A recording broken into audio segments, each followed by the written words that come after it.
Let's run through the injuries, shall we? Iliman Ndiaye left the pitch the other day with his knee strapped. Yeah, he's fine. Trained today, so yeah, we're pleased with that. Of the three players, Clark, Baldock and Stevens, how are they today? Yeah, they'll not be fit for the weekend. Ollie Mack's trained with us, Iliman back in. Flecky and Kieran are on the grass doing their bits and pieces towards it, so yeah, that's where we are. Is McBurney in a position where you would involve him then if he's training with the team? I'm still like that. I want to, leaning that way a little bit more because of his feedback, and he's a lot more confident with things. He's got power back, feels like he can push off, so that's good. That's what we want. We just obviously it was Rotherham his last start, and that's when he did his ankle. So we're aware of how much he's missed and how far behind he is, and we need to keep building him up. But hopefully we'll be able to use him and get him contributing towards us picking up points while we're getting him back to the levels he was at. I remember interviewing him around the time you played Luton, and there were he was talking a lot about how he'd changed at home and the gym was installed and all of that kind of thing that he was doing just to improve his lifestyle. Has that benefited him now? Yeah, I think everyone's seen it benefit him. His problem now is that ankle roll he got against Rotherham. Yeah, falling back on that, good habits. Just obviously from me to see the amount of effort and time that Ollie, all of us put in to get him to those levels, and he's performing at a level which for me was right up there in this league. It's a setback, but that's all it is. It's just a setback, and we're going to have to go through that same process and all give exactly the same amount of time and effort and energy again to get him back there. I know you're kind of reticent to put time scales on things, but with Clark, Baldock and Stevens, because we were talking last Saturday, weren't we, about the knock-on effects of the training pitches, etc. Are they short-term injuries? Yeah, you're talking weeks with the Ender and George. Like I said, Kieran now back out on the grass with Flecky. I'll be led by the guys and how they're responding to everything they do, step by step every day. Obviously, they're increasing things, and yeah, when they're back, be fantastic. How much of a concern is essentially a repeat showing of the types of injuries that you suffered last year that affected things? Yeah, that's what we've got to avoid. So, well, for example, we've changed things today in terms of, and like I said I'm going to have to be ready to manage myself through this as well, and be willing to change and adapt things and maybe do things I wouldn't normally do. And it's a different challenge then to get the tactics across, the same feeling, the same intensity that we want his performance across in the week, with not being able to deliver it in the same way.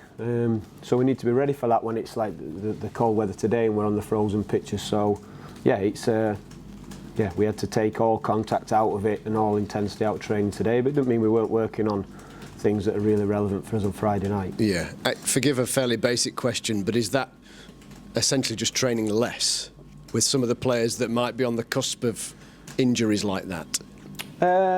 No, it's all like time-wise we're maybe out there a bit longer, so obviously the bottom pitch is growing now and getting to level, but it's still not the level where we can play competitively on it. You know, we want to be careful with the surface, but anything unopposed is fine. So how would the difference have been today? So we would have gone from this unopposed drill where we speak a lot about the tactics and the technical element and the detail of what we're going to face on Friday, and then I would have gone into an opposed practice where I want to see it happening. I want to see who makes good decisions. I want to see it working or not working.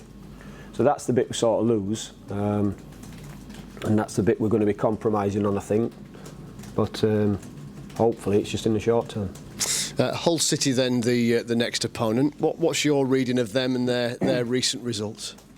Well, yeah, they've been good in terms of recent results, undefeated in the last 5 or 6, but especially away from home, you know, 5 wins and 2 draws, and the draws have been at Watford and at Millwall.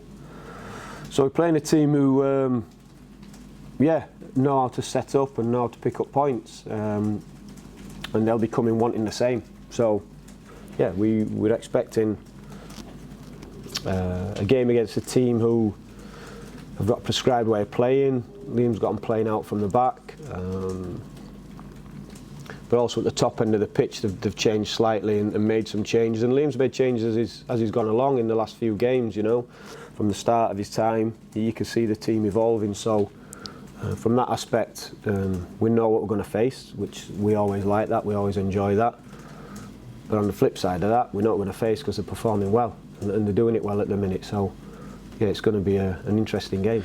Does that fact then that they are a team that like possession-based football and played out from the back maybe allow Sheffield United to return to getting on the front foot a bit more? Because we've extolled the virtues recently of being able to defend the edge of the penalty area like you were doing, etc.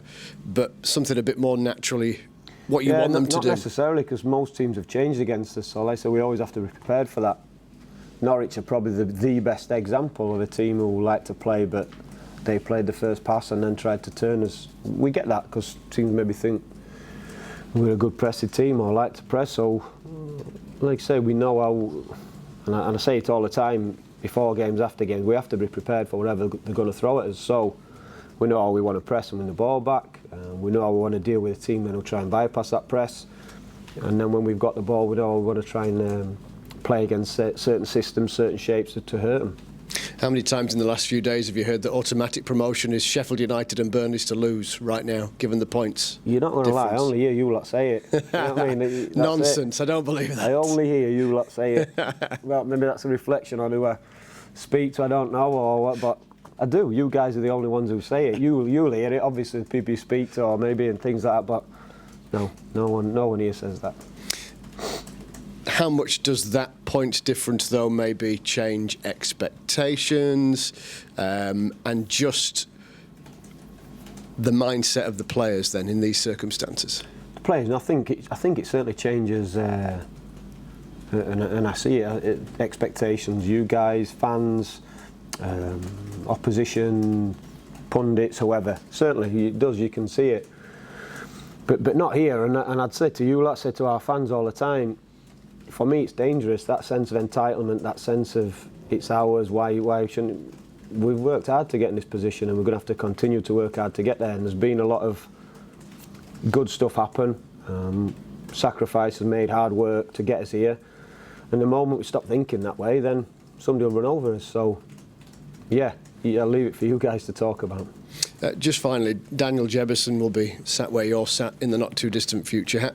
How do you assess his development, and maybe what kind of impact do you hope he can have in the run-in now? Same as everyone else, a big impact. He's the last few games, whether he's come on or started, he's done well in terms of having impact. And I don't want him to be scared of making mistakes and doing things wrong. He's got to go on there and show what he's about and what he does better than everyone else. And I think in the last 3 games, he's probably done that. People have seen what he can produce. There's going to be errors, there's going to be mistakes, there's going to be poor decisions. But if you put that alongside a work ethic, an intensity, and showing his physicality and all these good attributes he's got, then generally he's going to add more to the team than he takes away.